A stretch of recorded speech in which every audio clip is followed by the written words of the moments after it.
Buenas tardes, buenos días a todos, queridos compañeros, amigos y hermanos.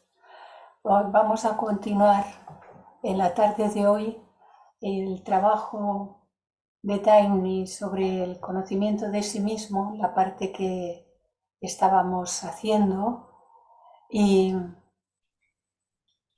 es la parte del cuerpo físico, la parte más externa en este momento. Pero antes, como siempre, sabemos que tenemos que recordar que si no quieren que su imagen quede en la grabación que será colgada, de acuerdo a la Ley de Protección de Datos de este país, pueden cerrar su cámara clicando sobre el icono que aparece en sus pantallas. Y también que pueden escribir a actividadesvirtuales.ste@gmail.com si quieren recibir toda la programación de la sección española. Si alguien quiere ponerse en contacto conmigo, puede escribirme a clarisaelo@gmail.com. Tenemos ahora un corto escrito de Khalil Gibran. Antes de que mi alma me hablara, en mi corazón el amor era como una delgada cuerda ajustada entre dos clavijas. Pero ahora el amor se ha transformado en un halo, cuyo comienzo es su final y cuyo final es su comienzo. Rodea a todos los seres y se difunde lentamente hasta abrazar todo lo que existe.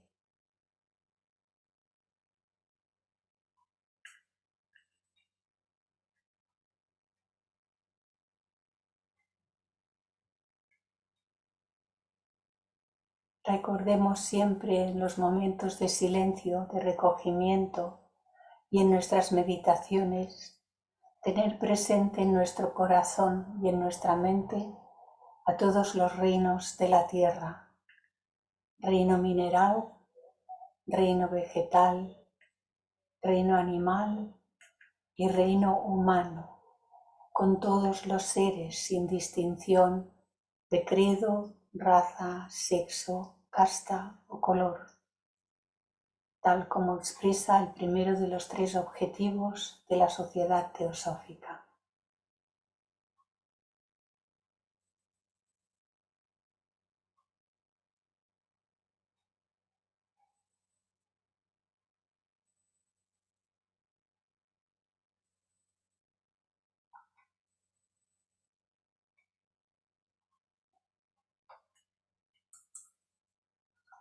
Hoy continuamos pues en esta segunda parte del primer capítulo, la evolución a la luz del ocultismo. Este es el último diagrama que vimos y le vamos a dar un repaso comenzando nuestro día por este. Nos dice Taimni, nuestra conciencia, acostumbrada a las 3 dimensiones del espacio físico, no puede imaginar las condiciones de los planos superiores en donde se tiene que actuar en más de 3 dimensiones. Y por eso nos resulta difícil la simple idea de la relación de los diferentes planos entre sí. El mundo físico, al cual nuestra conciencia está reducida mayormente en la actualidad, en esta etapa de la evolución humana, es el mundo más denso, el más externo y el más sujeto a las más grandes limitaciones e ilusiones. A medida que vamos adentrándonos en lo interno, plano tras plano, estas limitaciones se van convirtiendo cada vez en menos apremiantes y los velos de la ilusión se vuelven más tenues hasta que desaparecen por completo cuando alcanzan la conciencia del que los penetra y los sostiene a todos. La conciencia una del logos solar, se expresa en el plano de 7 dimensiones desde Adi, el más elevado. El otro día ya vimos, pero vamos a dar un repasito a este diagrama por si algunos de los presentes no estaban el jueves pasado. Estas puntas que parten del central y llegan hasta aquí, estas representan el plano físico, los miles de millones de seres que estamos encarnados hoy en el plano físico. Tenemos nuestros cuerpos físicos aquí, separados, el uno del otro, completamente separados. Vivimos, desde luego, en esta conciencia de separatividad casi exclusivamente la mayoría de los seres. Cuando pasamos un poquito más adentro, esto representa nuestros cuerpos astrales. En la parte más externa del cuerpo astral, que serían los subgrados, subestados más bajos, la separación es muy grande. Si miramos los subestados más elevados de nuestros cuerpos astrales, la separación es un poquito menor. Quiere decir que cuanta más materia de los subplanos elevados del plano astral formen nuestros cuerpos, menos sensación de separatividad tendremos respecto de los demás seres a este nivel astral cámico, ¿recordáis? Si nos vamos un poquito más adentro, encontramos el plano mental. De abajo arriba también se considera así, más sutil, más elevado, compuesto de materia mental, que se reparte en dos tipos. De las puntas hacia abajo, se trata de la materia del plano mental que denominamos concreta, con la cual construimos nuestros pensamientos concretos. Y nuestros pensamientos concretos todavía tienen separación entre los unos y los otros, entre nosotros y los demás seres. Pensamos de diferente manera y hay separatividad, aunque esta separatividad sea cada vez menor conforme usamos de los subestados del plano mental más elevados en cuanto a lo concreto. Si pasamos al siguiente nivel, esto se repartiría en los 3 subestados siguientes, que son aquellos que denominamos de la mente abstracta, con los que conformamos nuestros pensamientos abstractos. Y vemos que aquí, de aquí para arriba, no hay ninguna separatividad entre nosotros y los demás seres. Hay una división de nosotros pensamos de una manera y el otro piensa de otra manera, pero no es una separatividad en el mismo sentido en que lo hay en los planos inferiores.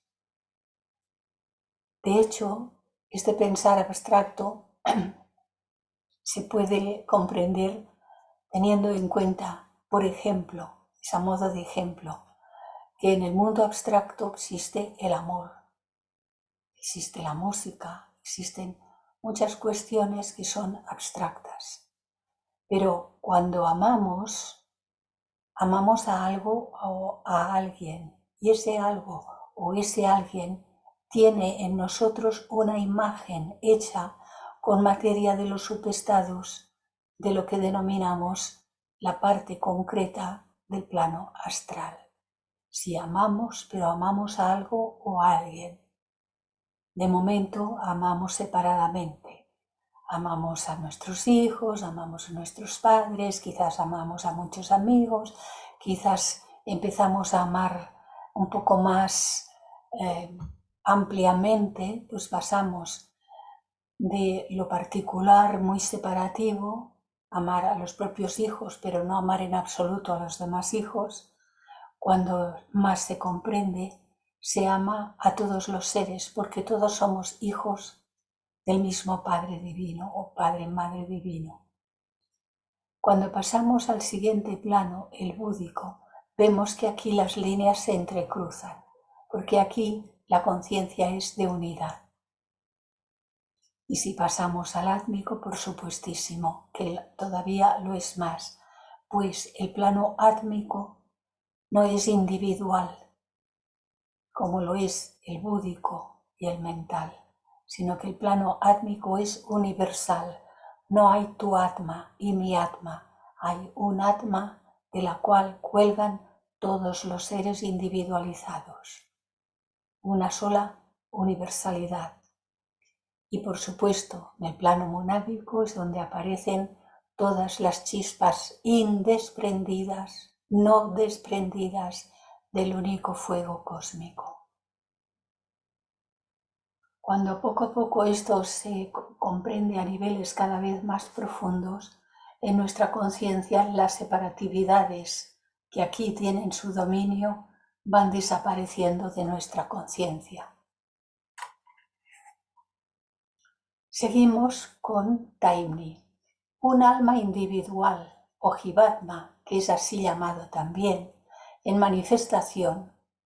Está representada en este dibujo por un radio de los círculos concéntricos, un radio de los círculos concéntricos, un alma individual, un ser humano. Aquí le di los colores, la semana pasada solamente vimos los de los planos, pero aquí ya le di el color para que en nosotros quede más resaltado el significado. Este radio corta todos los círculos, de arriba a abajo, lo cual puede tomarse como indicación del hecho de que el rayo de la conciencia divina que representa un Jivatma atraviesa todos los planos y energiza una serie completa de vehículos, cuando estamos encarnados todos estos vehículos, que lo conecta con los diferentes planos superiores. Todos los vehículos de un Jivatma pueden imaginarse como unidos en ristra, unidos por un hilo que es denominado el Sutratma, un hilo de vida divina, unidos en ristra a este rayo de conciencia que los unifica así, a pesar de las enormes diferencias en sus modos de actuar. A medida que avanza la evolución a partir del plano físico, vehículo tras vehículo, de abajo hacia arriba, queda desarrollado, listo y preparado para servir al Jivatma en los planos sucesivos. Cuanto más se desarrolla la conciencia, más conocimiento y dominio tenemos en los planos hacia arriba.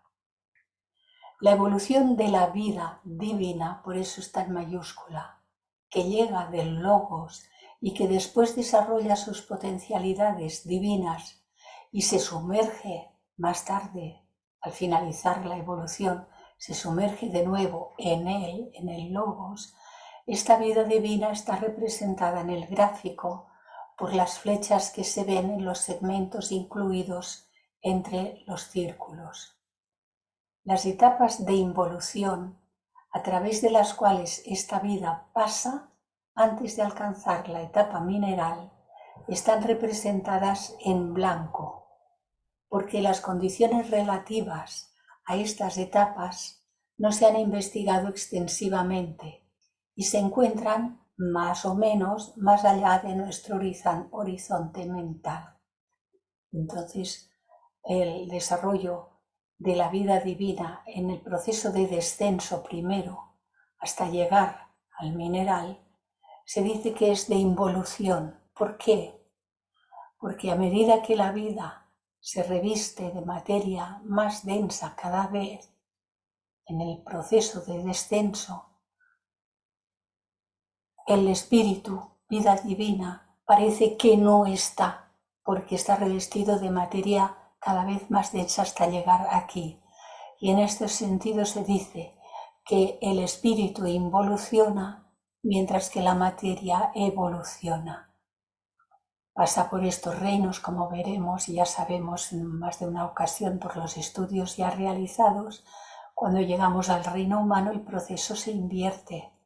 Vamos en orden de ascenso y en este sentido la materia se sutiliza y el espíritu es cada vez más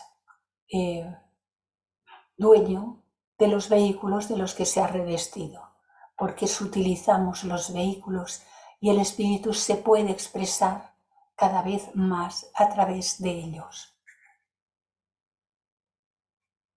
Sin embargo, es bueno recordar que antes de que la vida alcance la etapa mineral, que por parte de la mayoría se considera como la etapa más inferior, ya ha pasado al menos por 3 etapas distintas y bien conocidas. Estas etapas, que son en realidad etapas de involución, como decíamos, y no de evolución, en esta etapa la vida se sumerge más y más profundamente en la materia, construyéndose gradualmente formas más y más complejas y densas, antes de empezar a ascender de nuevo y de pasar a través del proceso de evolución, construyéndose desde este punto que es el más bajo, construyéndose desde ese punto formas cada vez más sutiles y de más elevada vibración, capaces de manifestar algo más del espíritu que las vivifica. Y este algo más ya empieza a ser cada vez más visible en el reino vegetal, desde los líquenes hasta los árboles que dan fruto. Hay un largo proceso de evolución. En el reino animal, desde las amebas unicelulares hasta los animales mamíferos de orden superior, hay un largo proceso de evolución. Y finalmente aparece el espíritu encarnado en cuerpos humanos. Pero este proceso humano es muy largo. Hemos tardado mucho en llegar desde que ingresamos hasta llegar al punto en el que estamos ahora los seres humanos en general. La etapa mineral es, pues, el punto más inferior en el círculo que representa el ciclo involutivo evolutivo. Este es el más inferior. Por eso lo he puesto vuelto, porque es en línea vertical, de arriba a abajo. Este es el más inferior y luego empieza a ascender. Esta sería la posición correcta de esta figura. Y esto mismo sí que está representado en esta forma en un diagrama que viene en diferentes libros y que muestra las oleadas de vida tal como se desarrollaron. Es un logos, pero es uno y trino. Trino porque se manifiesta en diferentes fases, y la primera fase se manifiesta en primer lugar como primera oleada de materia viva y va formando los planos y los correspondientes subplanos hasta llegar al reino mineral más vasto.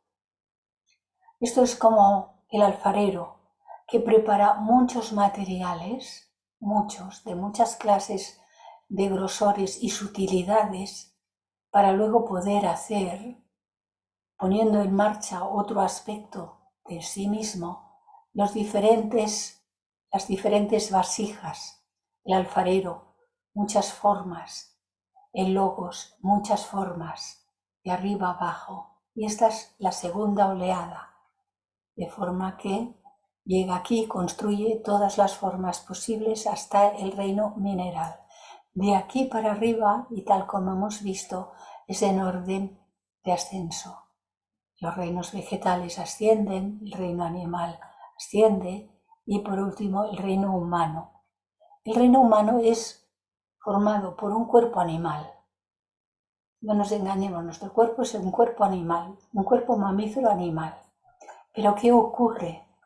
Que la tercera oleada, que es un aspecto del primer logos o primer aspecto, desciende, envía un rayo, forma un cuerpo causal y reviste a esa fase de la humanidad como una individualidad humana. A partir de aquí nuestro ascenso ya es como humanos, a pesar de que nuestro cuerpo no deja de ser un cuerpo mamífero animal.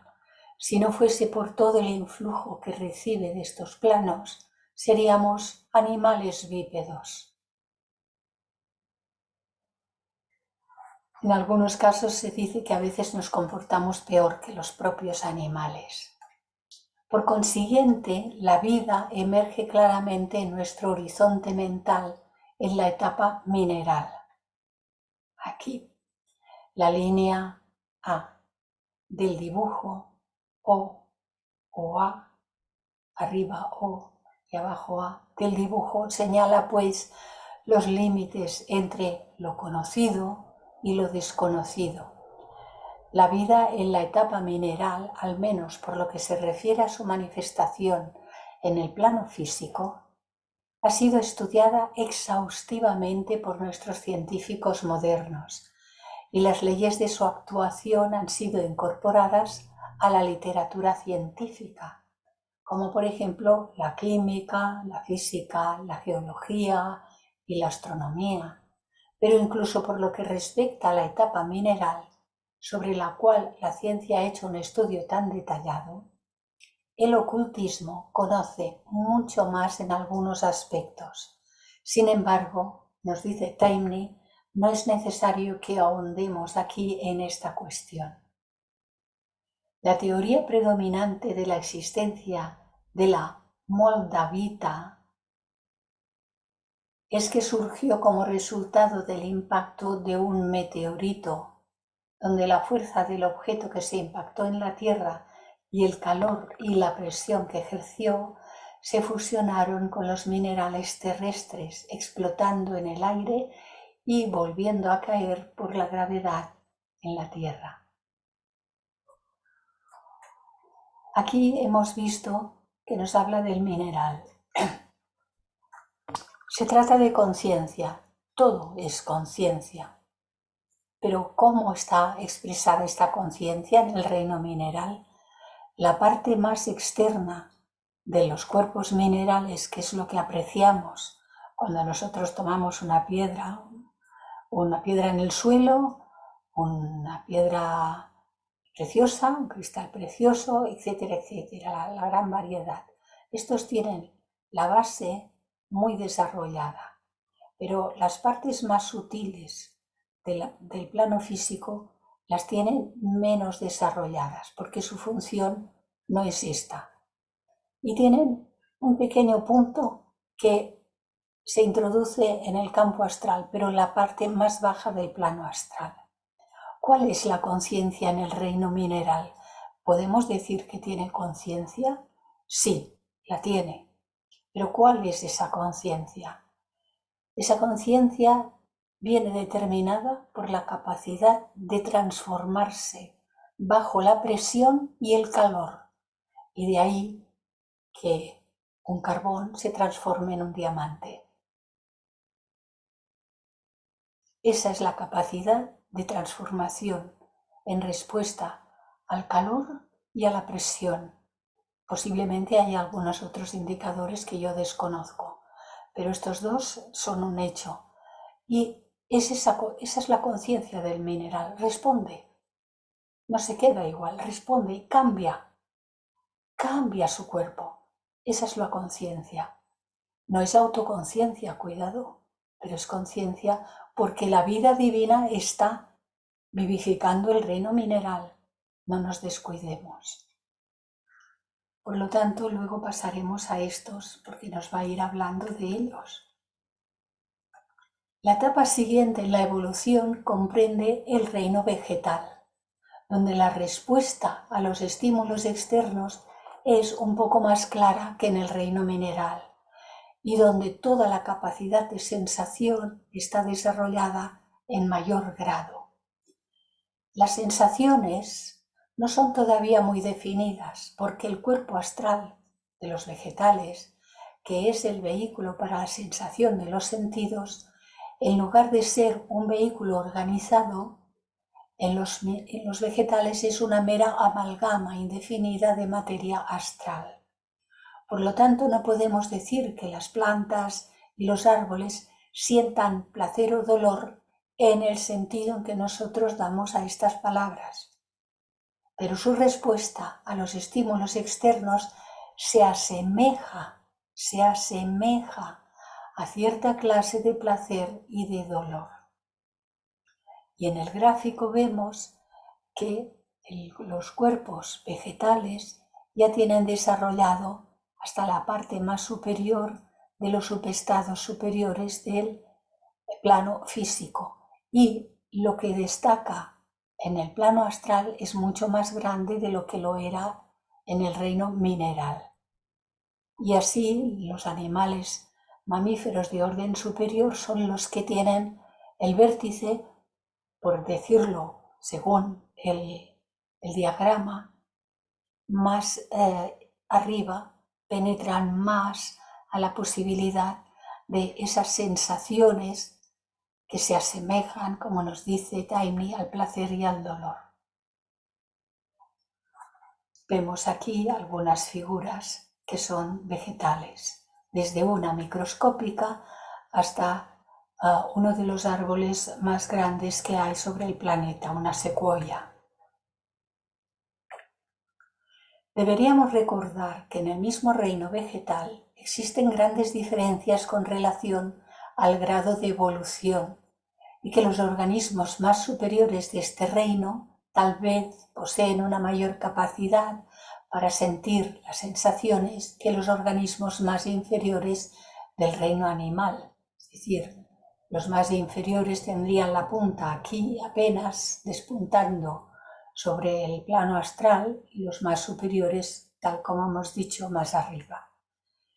Estos reinos de la naturaleza no están claramente separados unos de otros, sino que hay una considerable cantidad de superposiciones y algunas veces resulta difícil decidir a qué reino pertenece un organismo que bordea la frontera entre los dos, porque en algunos no se sabe si son animales o son vegetales.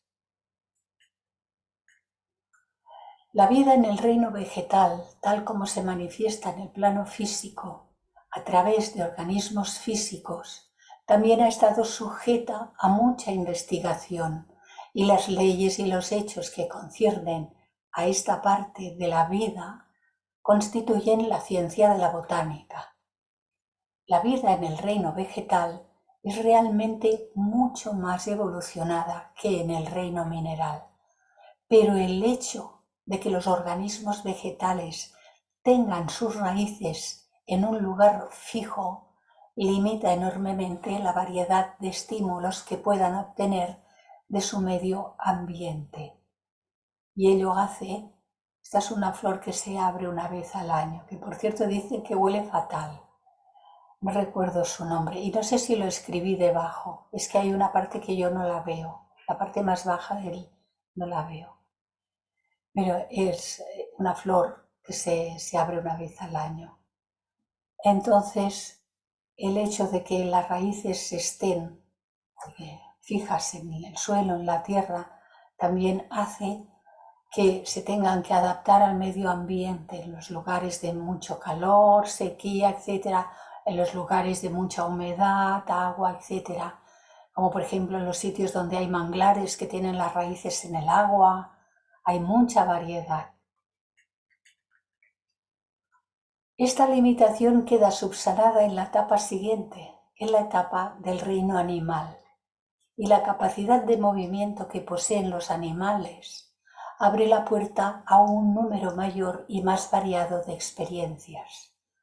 Esto, sin duda, acelera en gran medida la evolución de la vida, y es por eso, tal vez, que encontramos en los animales superiores no solo la capacidad de sentir sensaciones bien desarrolladas, sino que también encontramos principios de actividad mental.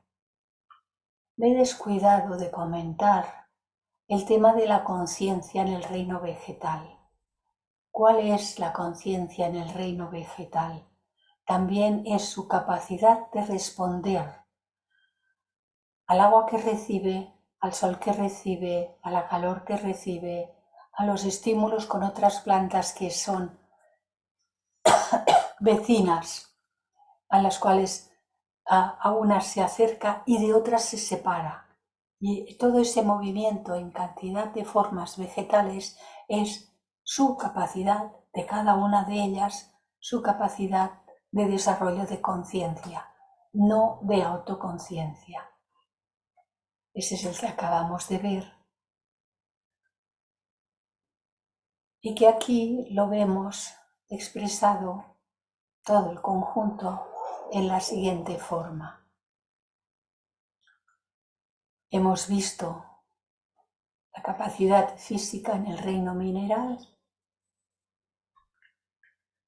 Hemos visto la capacidad física como es mucho más amplia y total en el reino vegetal y despunta mucho más el cuerpo astral de las plantas. Y estamos ahora viendo el reino animal, cuyos cuerpos son completamente desarrollados, una parte de su cuerpo astral está completamente desarrollada y en muchos de los animales, según su variedad y según si son ya mamíferos, el cuerpo astral está muy desarrollado y en los mamíferos apunta el desarrollo de un principio mental. Hemos de llamar principio mental, porque este estará al servicio del instinto.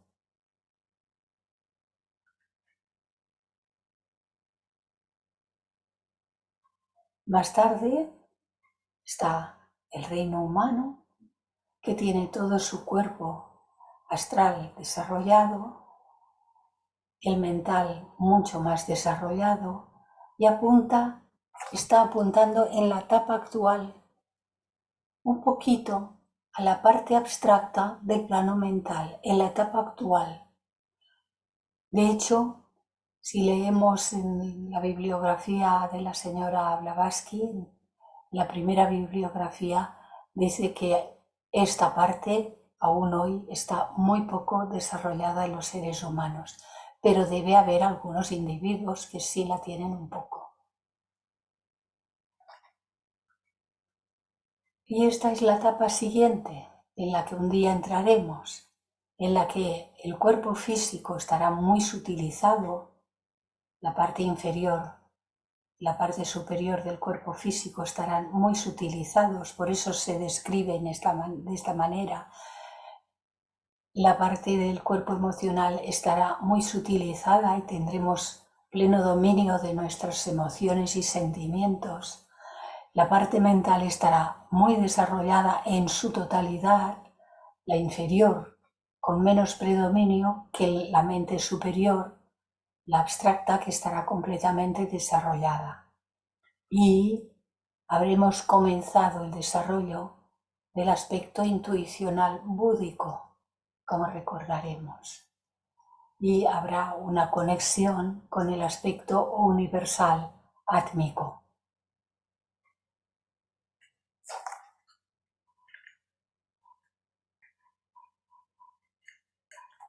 Es necesario puntualizar que los cuerpos astrales de los animales y sus sistemas nerviosos están muy bien organizados y que por lo tanto la capacidad de sentir placer o dolor está totalmente bien desarrollada.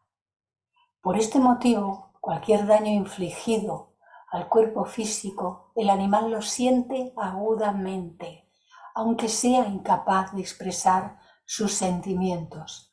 Sin embargo, muchos mamíferos sí los expresan muy mucho y muy claramente.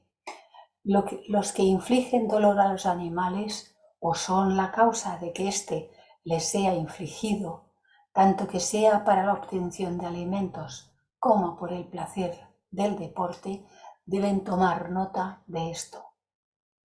Algunas personas dicen que no pueden hacer daño a los animales, sin embargo, permiten que otros, por ejemplo, en los mataderos, criando a los animales y luego pasando por los mataderos, les den alimento y los comen. No los matan directamente, pero los comen. y entonces permiten que otros les hagan el servicio feo, que es el de la sangre. El sufrimiento infligido a otros más pronto o más tarde recae inevitablemente sobre el que ha obrado mal. Y la omniabarcante ley del karma no deja de actuar en el caso de aquellos que lo ignoran o que tratan de encontrar una excusa plausible para su actuación negativa. Con solo que las personas supieran qué sufrimientos tan terribles están almacenando para ellos mismos por su falta de sensibilidad y por la crueldad infligida a los animales, se sentirían menos inclinados a soslayar estos desagradables temas, encogiéndose de hombros y continuando con sus equivocadas costumbres de una manera extremadamente irresponsable. Una contribución importante que ha aportado la ciencia oculta al problema de la evolución en los reinos mineral, vegetal y animal es la de elucidar el mecanismo de esa evolución. A través de investigaciones clarividentes en los planos superiores, se ha encontrado que el mecanismo de la evolución en estas etapas inferiores, difiere en un aspecto fundamental del mecanismo de la evolución en las etapas de los seres humanos, y difiere en que cada organismo físico no tiene un alma separada como la tiene cada ser humano. En los planos inferiores el alma es grupal, como pudimos ver cuando estuvimos estudiando el libro de Annie Besant, Estudios sobre la conciencia, donde estos asuntos los vimos con mucho detalle en los gráficos, como recordaréis los que pudisteis asistir a ellos.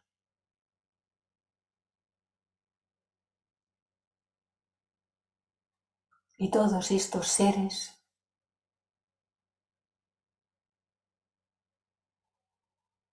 muy visibles, pero otros mucho más pequeños, casi invisibles, todos están formando parte de la cadena de la evolución y todos son necesarios.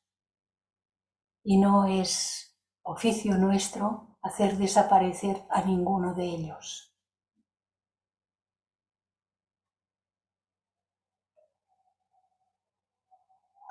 En cambio, se descubre que un grupo de organismos físicos de la misma especie está unido a un alma grupal, la cual se convierte así en la depositaria de todas las experiencias experimentadas a través de todos esos organismos y también en la vida que energiza y anima a todas esas formas.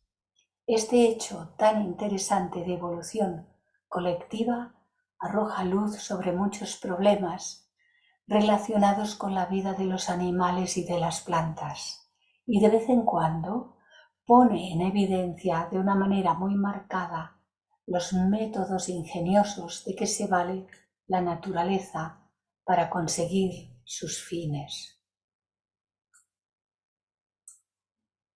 Y vemos aquí lo que ya vimos también en ese curso que he mencionado sobre la conciencia.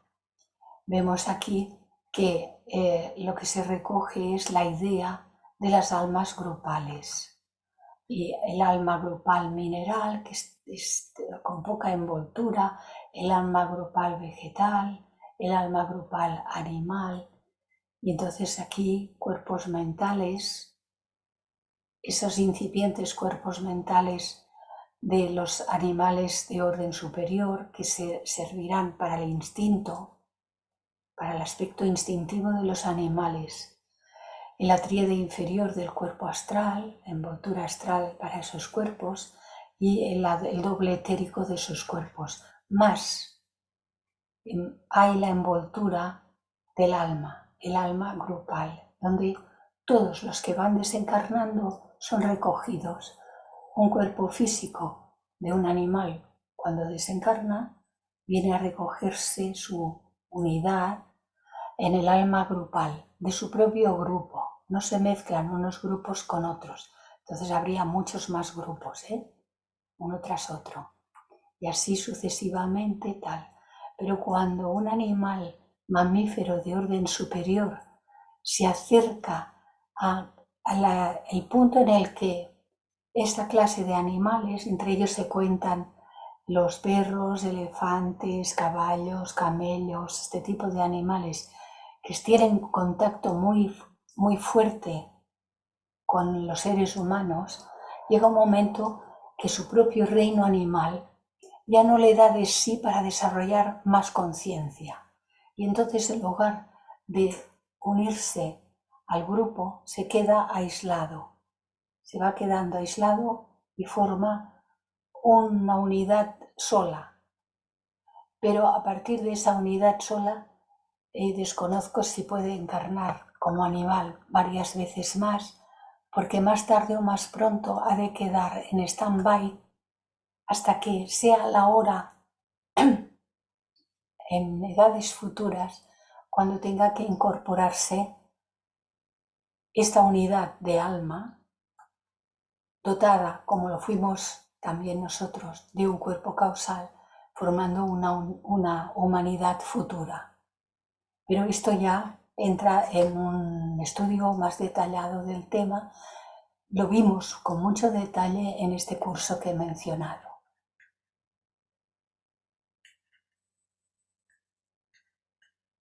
Y aquí nos da otra idea del mismo proceso. La mónada, el ciclo de Atma, Buddhi y Manas del cual solo participa el ser humano, y vemos que no está unido aquí. En los animales está esa unidad mental que servirá de instinto, y lo vuelvo a repetir para que nos vaya quedando. Está la envoltura astral, está la envoltura etérica y por fin el cuerpo físico. Entonces la más externa es el alma grupal mineral, no tendría tanto detalle.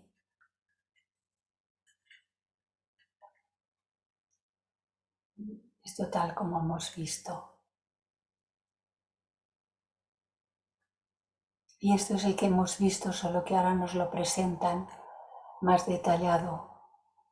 El que se va quedando solo, que ya no toma tanta parte y se va desplazando hasta quedar solo, ya sin fundirse en el alma grupal. Y nos sigue diciendo Taimni, pero como que esto no tiene nada que ver con el tema que nos ocupa, no necesito entrar en detalles y ahora podemos pasar a la etapa humana en la que, como seres humanos, estamos principalmente interesados. Aunque por todas las apariencias externas la etapa humana es simplemente una continuación de las etapas anteriores y en algunos aspectos es esa continuación, es muy necesario saber que cuando la vida divina entra en esta etapa, tiene lugar un cambio fundamental, un cambio que separa por completo la vida de la etapa humana de la vida en el reino animal. Pues cuando tiene que llegar la etapa humana, tal como hemos explicado hace unas diapositivas atrás, viene el primer aspecto padre,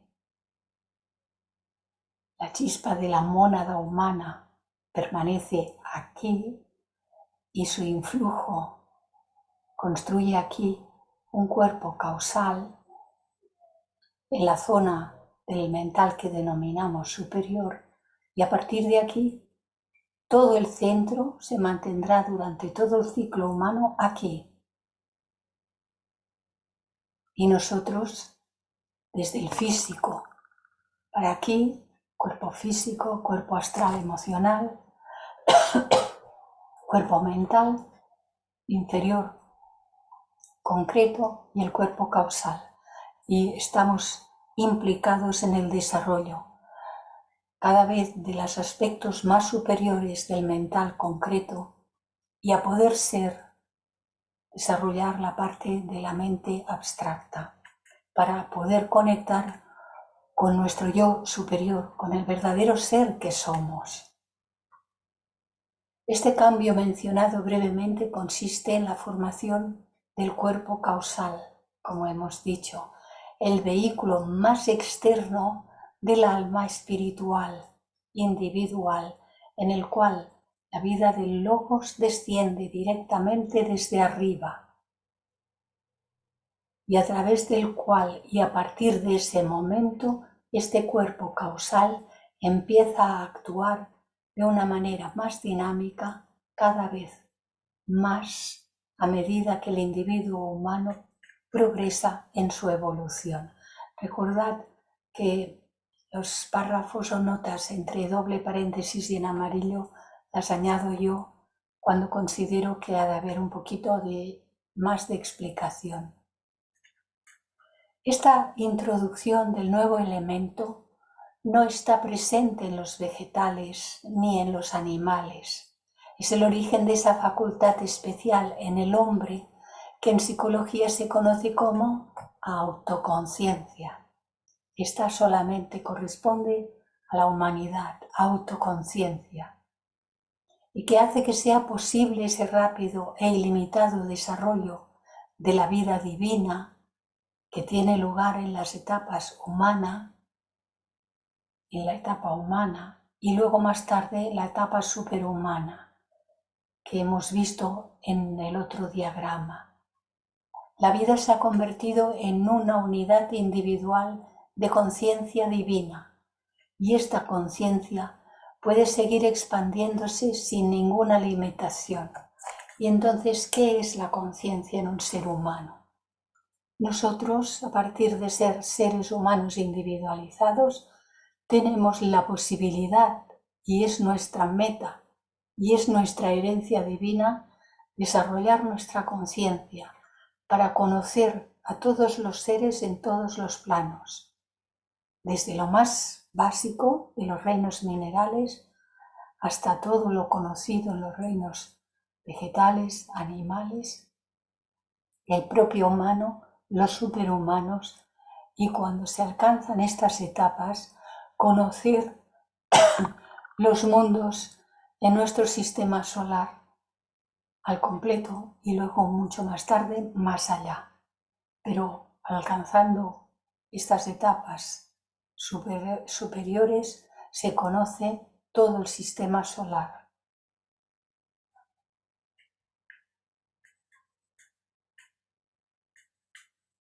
Vemos el logos, la mónada, un proceso de descenso, al atma, buddhi, manas. Es como si fuese aumentando su densidad al descender la vida divina por medio de esta Trinidad. Aquí hemos visto el reino mineral, el reino vegetal, el reino animal, el propio reino humano, que es el que recibe el influjo directo del Logos, tal como hemos visto. Esto es el proceso en movimiento del diagrama que hemos visto. Las primeras fases de la etapa humana pasan por la condición de salvaje, semicivilizada y civilizada, aunque se nos dice que estas no serían relativas al ser humano actual, sino que en la doctrina secreta se nos dice que en las primeras etapas del salvaje, durante ciertas épocas de las primeras razas, el ser que era animal-humano, todavía animal-humano, se mezcló con animales y de ahí se produjeron los animales más inferiores, que se asemejan, pero que no tienen que ver con el ser humano. Esto se explica en la doctrina secreta. El hombre consigue experiencias de todas clases, bajo todo tipo de circunstancias, y sus cuerpos astral y mental se van desarrollando poco a poco a medida que reencarna bajo diferentes condiciones que él mismo ha creado con sus pensamientos, deseos y acciones. Reencarna bajo diferentes condiciones que él mismo, cada uno de nosotros hemos creado con nuestros pensamientos, deseos y acciones. Sus sentimientos y sus emociones desarrollan su cuerpo astral.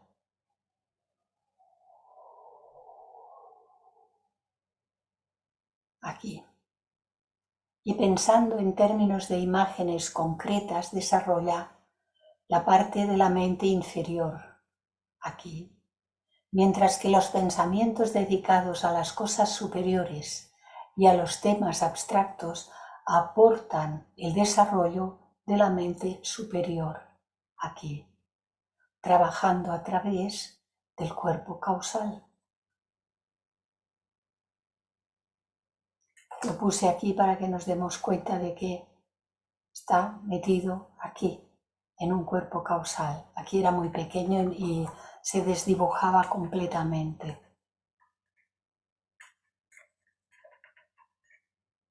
La amplia mayoría de personas civilizadas del mundo han alcanzado una etapa en su evolución en la que el cuerpo astral está absolutamente desarrollado y la mente inferior está desarrollada hasta cierto punto, pero solo en el caso de científicos, filósofos y otros grandes pensadores puede considerarse que la mente en su aspecto de superior o abstracta a través del cuerpo causal está funcionando, y también hay muchas gradaciones, en el verdadero sentido de la palabra. Y este sería una imagen del cuerpo causal en el libro de Leadbeater. La imagen de un cuerpo causal en una persona desarrollada.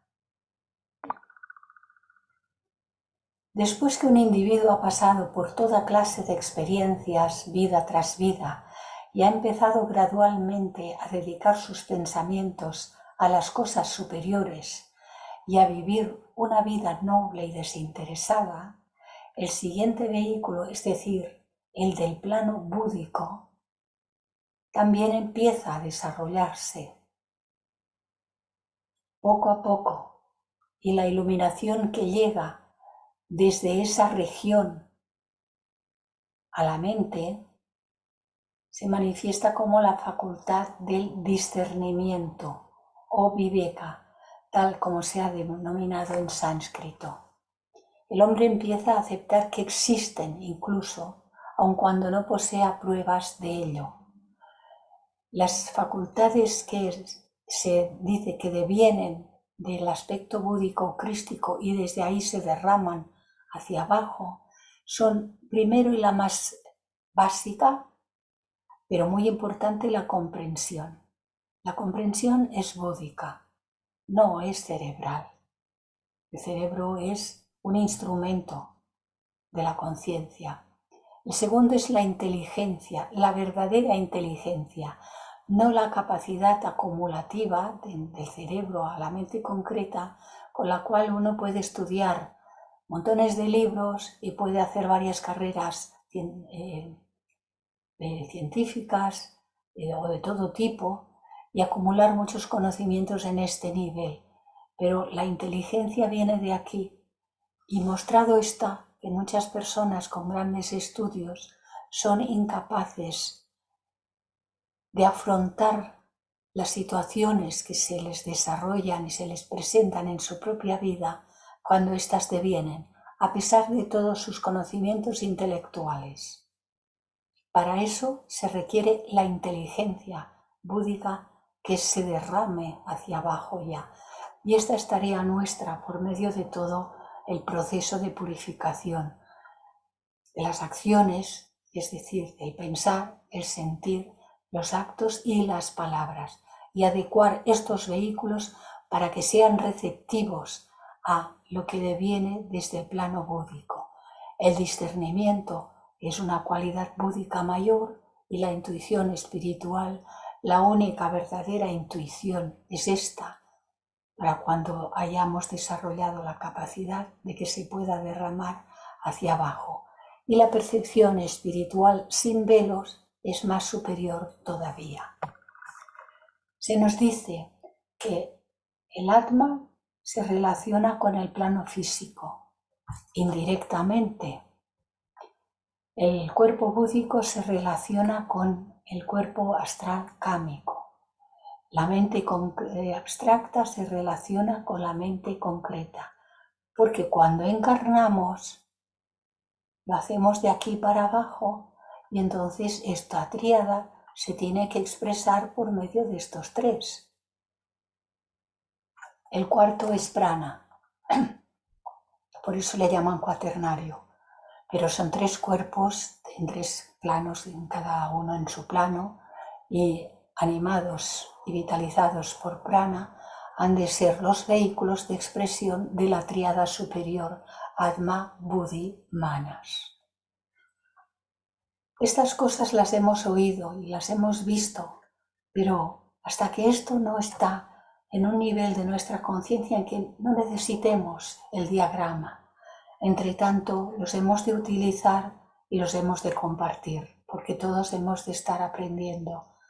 Los unos aprendemos con los otros, todos aprendemos.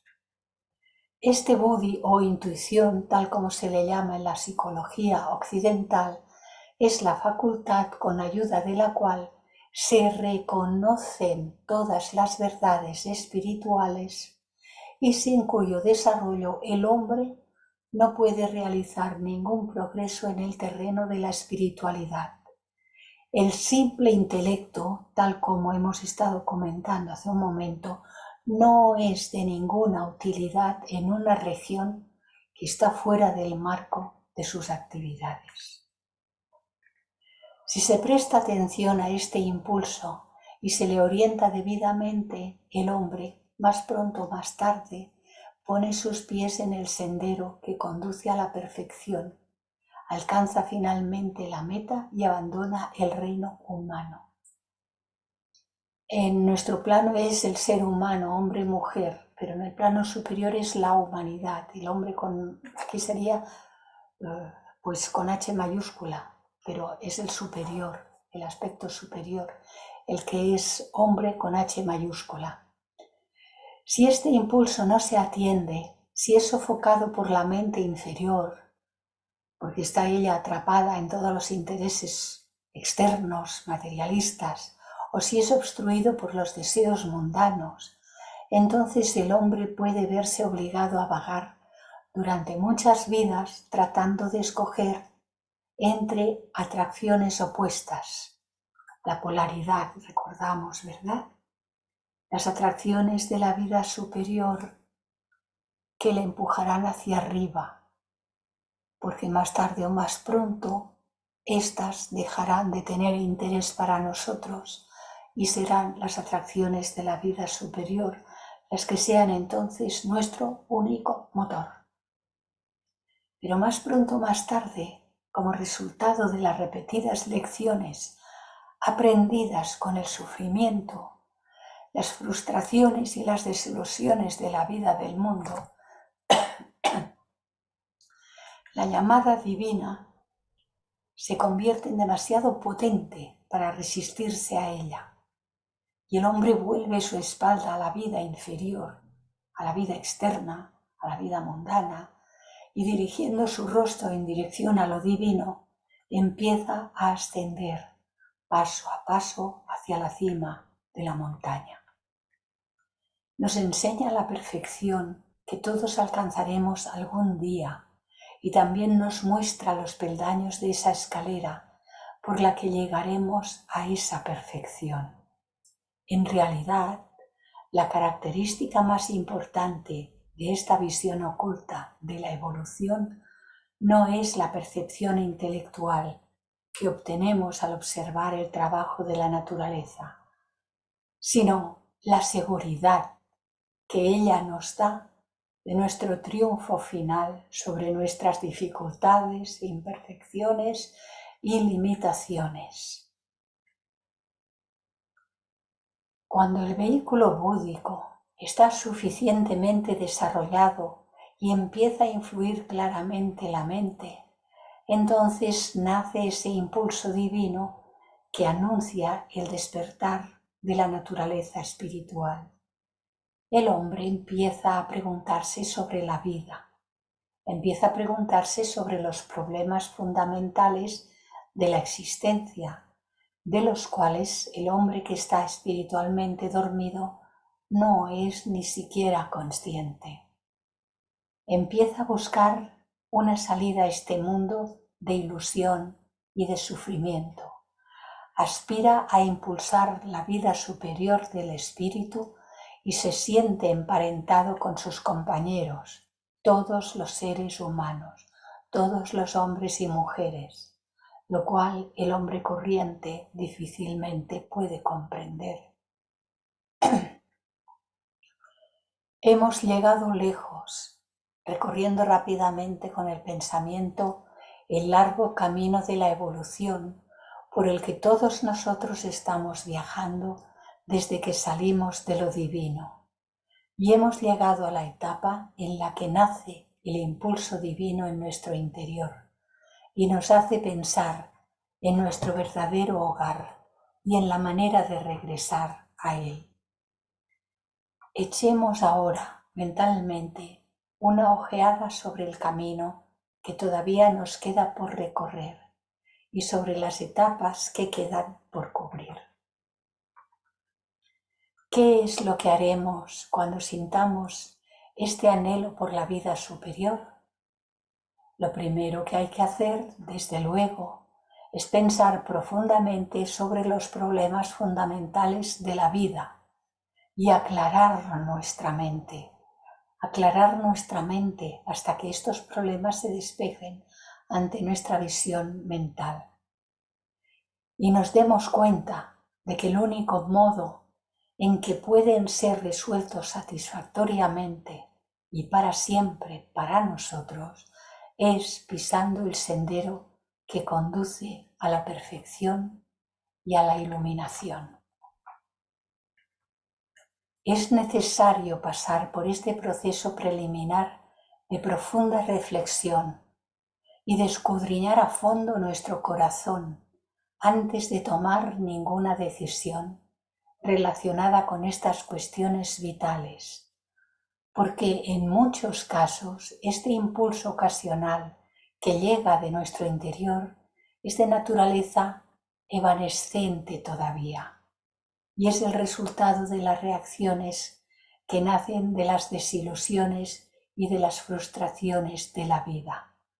Este es el motivo por el cual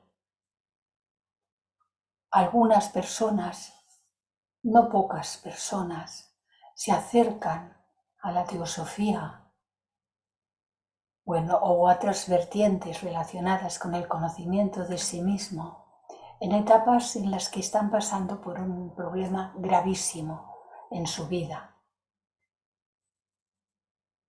Mientras dura el dolor de ese problema, se acercan y tienen más curiosidad que verdadero interés, pero eso se desvanece. Cuando pasa aquel dolor, vuelven otra vez a distraerse con las cosas del mundo exterior. Ya está, ya no tienen el problema, ya pasó, y otra vez se ilusionan con lo que es pasajero. Y por eso el resultado de las reacciones que nacen de las desilusiones y de las frustraciones de la vida los llevó temporalmente a tratar de buscar una solución a sus problemas. Cuando lo que ha tocado nuestra alma ya no es evanescente, sino que es un toque permanente, en las épocas de bonanza como en las épocas de dolor, de sufrimiento, permaneceremos ya para siempre dirigiendo nuestra mirada a lo superior, dirigiendo nuestra mirada a lo más elevado de nosotros mismos. Todos nosotros tenemos este camino por delante. Estos impulsos desaparecen gradualmente a medida, es lo que explicaba hace un momento, a medida que las atracciones del mundo vuelven a lanzar sus velos de encanto sobre la mente y nos volvemos a sumergir en las condiciones normales del olvido de nuestro destino superior. El impulso divino que nos conducirá a través de muchas vidas hacia nuestra meta final tiene que ser firme y fuerte y debe ser el resultado de aquella madurez de alma que se alcanza cuando hemos pasado a través de toda clase de experiencias y hemos aprendido las lecciones que estas experiencias nos tenían destinadas. Suponiendo que el impulso que sentimos sea de la clase adecuada, el paso siguiente será considerar cuidadosamente las medidas a adoptar para realizar nuestro objetivo. Porque en el mundo hay muchos senderos y muchos instructores y nosotros tenemos que descubrir nuestro sendero con mayúscula y nuestro instructor con mayúscula, nuestro instructor interno, aquel que pueda guiarnos con seguridad hasta el fin.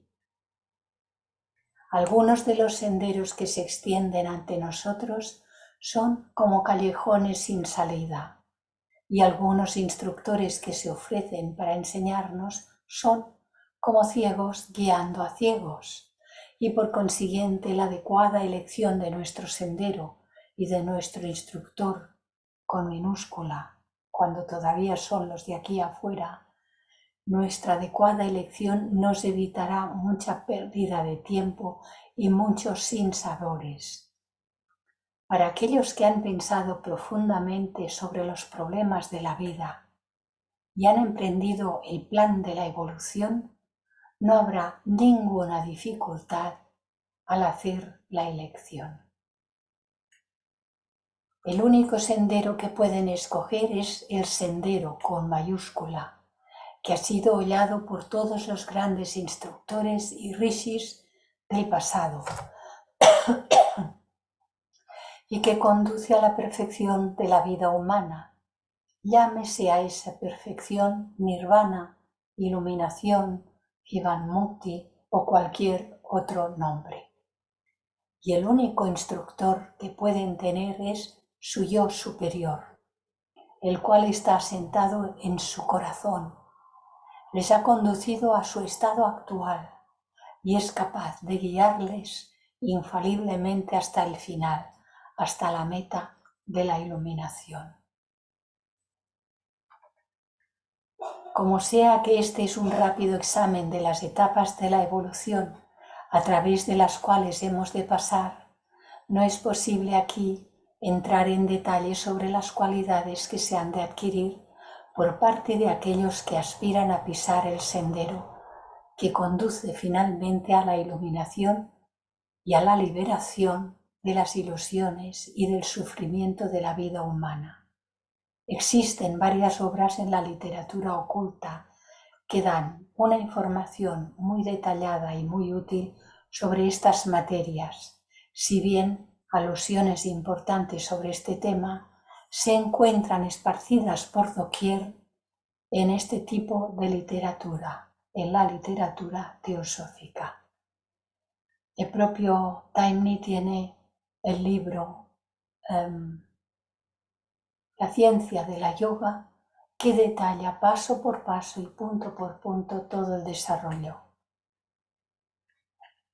Muchas de las cuestiones importantes relacionadas con los problemas de nuestro desarrollo espiritual serán abordadas más adelante en los capítulos subsiguientes y en el lugar que les corresponda.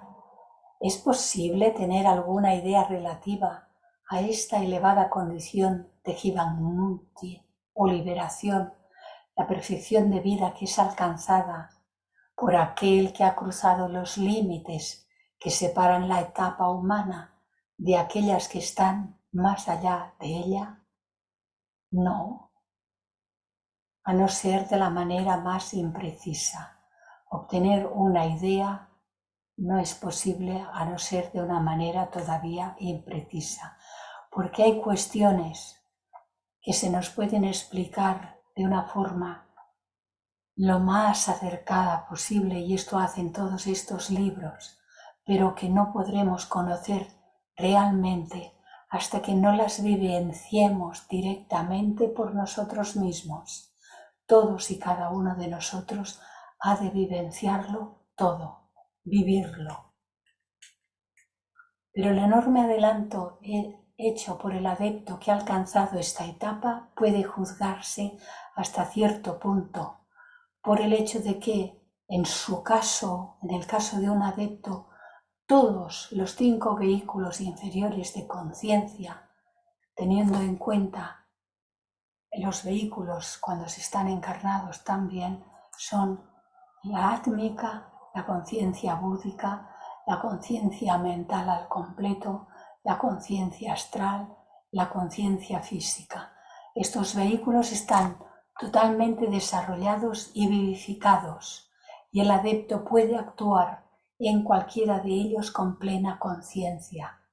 Igual como una persona corriente puede actuar a través de su cuerpo físico, el único cuerpo que ahora utilizamos como vehículo.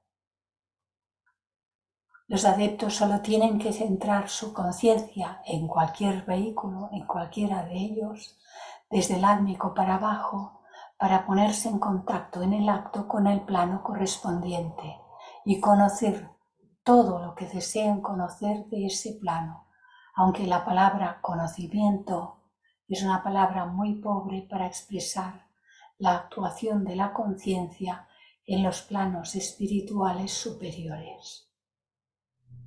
Y no solo esto, sino que su conciencia está normalmente centrada en el plano átmico, el plano universal donde no hay separatividad. Y cuando él tiene que trabajar en cualquiera de los planos inferiores, la enfoca parcialmente, mientras tanto, en esos planos inferiores. De modo que los 5 planos inferiores del sistema solar con los que la humanidad tiene algo que ver, están dentro de su conciencia, dentro de la conciencia del adepto, y forman el campo en el cual él trabaja para la realización del plan divino. No debe olvidarse que el desarrollo y la organización de los 3 vehículos inferiores, físico, astral y mental, ha requerido millones de años hasta llegar aquí. Solo cuando el hombre se acerca al final de la evolución humana y está en el umbral de la divinidad, y su evolución en los reinos espirituales se acelera en un grado tremendo, es cuando es posible para él recorrer en pocas vidas la grandiosa distancia que separa al adepto del hombre ordinario. Podremos recorrer entonces la grandiosa distancia que nos separa de los adeptos. Solo de nombre conocemos las etapas ulteriores de la evolución y desarrollo que se encuentran más allá de los reinos superhumanos. El intelecto humano retrocede abrumado y confundido cuando trata de adentrarse en esos profundos misterios. Y todo lo que podemos hacer es preguntarnos, con respeto y reverencia, cuáles pueden ser esas elevadas condiciones de existencia. Para nosotros es suficiente saber que existen y que hay aquellos que desde esas inimaginables cumbres están esparciendo su bendición sobre nosotros, los que todavía vivimos en el valle de la ilusión, del sufrimiento y de la muerte.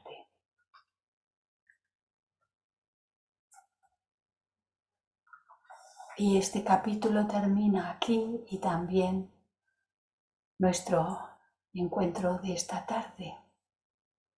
Dejamos de compartir y pasamos a la galería.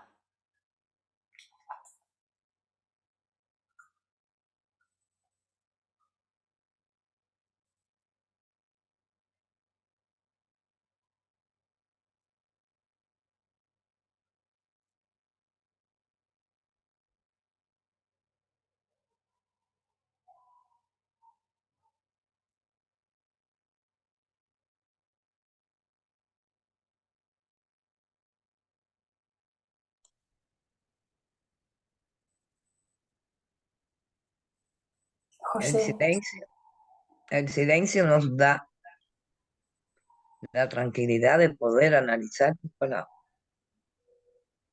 José, Sí, más o menos. eh, el silencio refleja que estamos tratando de interiorizar todas estas cosas, que no lo hacemos simplemente con una conferencia, tenemos que hacerlo en el día a día y, y buscar la profundidad y el cómo podemos ir avanzando en este largo, largo camino que, que nos lleva como humanos. Pusiste un grupo de distintos personajes, pero todos los textos están relacionados solamente al detalle. Y me preguntaba sí. si hay una relación uno de ellos en cada momento o había alguna relación con todos ellos como conjunto.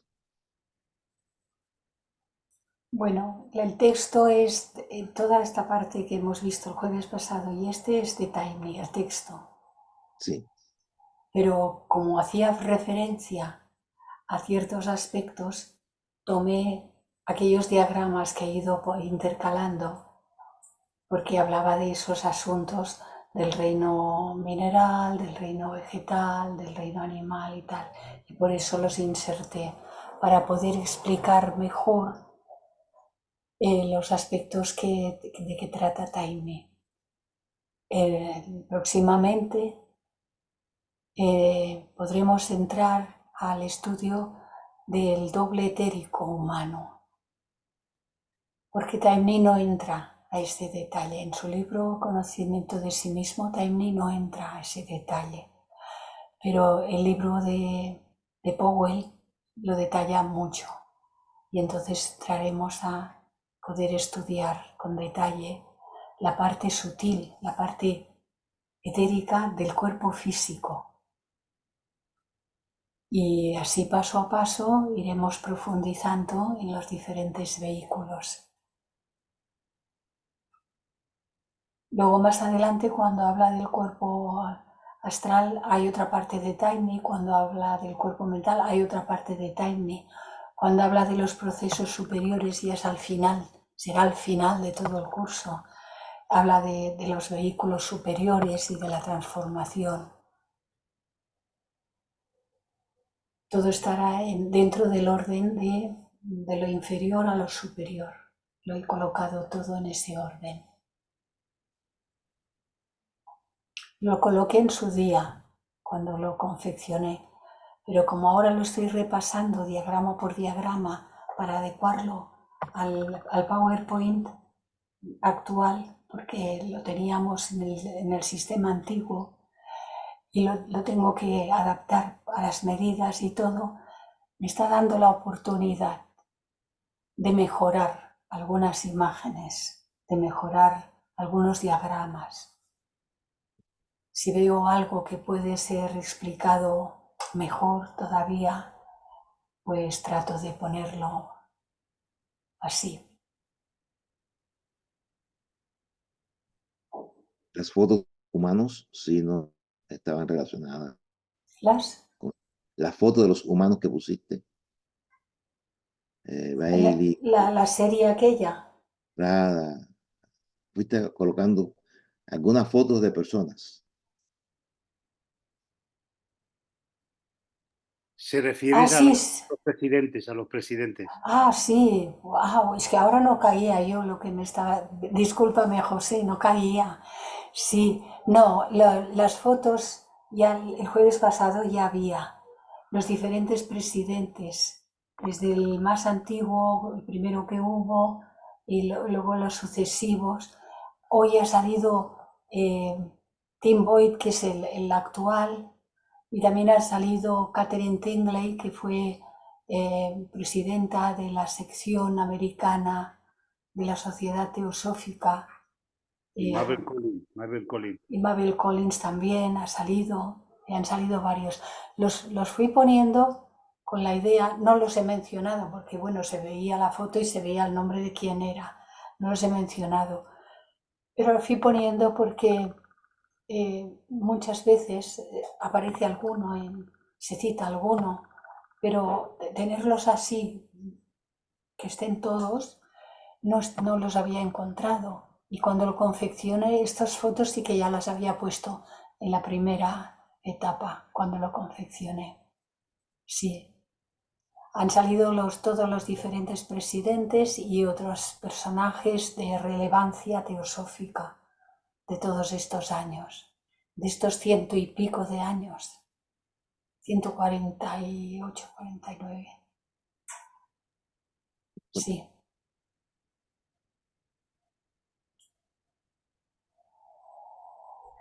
¿Qué tal? Manuela. Bueno, muchas gracias, que casi nunca digo nada, pero estoy encantada con tus exposiciones y yo las veo, bueno, porque siempre es como dar la vuelta de una manera o de otra sobre lo mismo, no sobre los temas. Y yo pienso que sí, es como una lluvia que nos va de escuchar y escuchar, aunque sea a nivel intelectual, que luego se materializa a algún nivel en nuestras vidas. Sí, Una lluvia que va calando y se va integrando, sí, porque bueno, yo no estoy hace muchos años, llevo poquito tiempo escuchando, ¿no? Pero me doy cuenta que cada vez, aunque sea a nivel intelectual, hay una mejor comprensión y además es muy claro todas las exposiciones que haces. Muchas gracias. a ti, a vosotros, a todos. Bueno, es la exposición, evidentemente, cuando uno habla, está usando la mente concreta y está leyendo, está usando la mente concreta. Pero en estos asuntos participa una parte de la otra. ¿Sí? No solo la mente concreta, sino algo más. Podéis estar seguros, y si muchos lo percibís, que se mueve algo más. Y esto es importante porque va tocando el alma.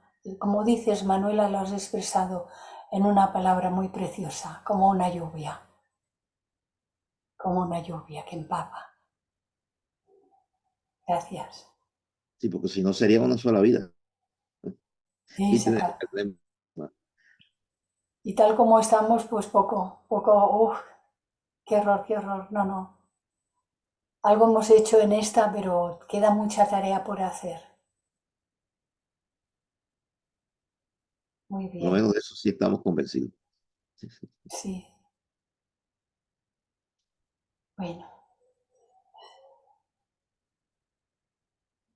¿lo tenéis todo claro? ¿No tenéis preguntas? ¿Os habéis quedado en silencio? Está bien. Entonces, guardemos el silencio, mantengamos ese estado que hemos ido desarrollando durante todo este rato y cerraremos el encuentro de esta tarde. Recordemos bendecirlo todo, bendecirlo a todo y a todos. Gracias a todos. Gracias a todos.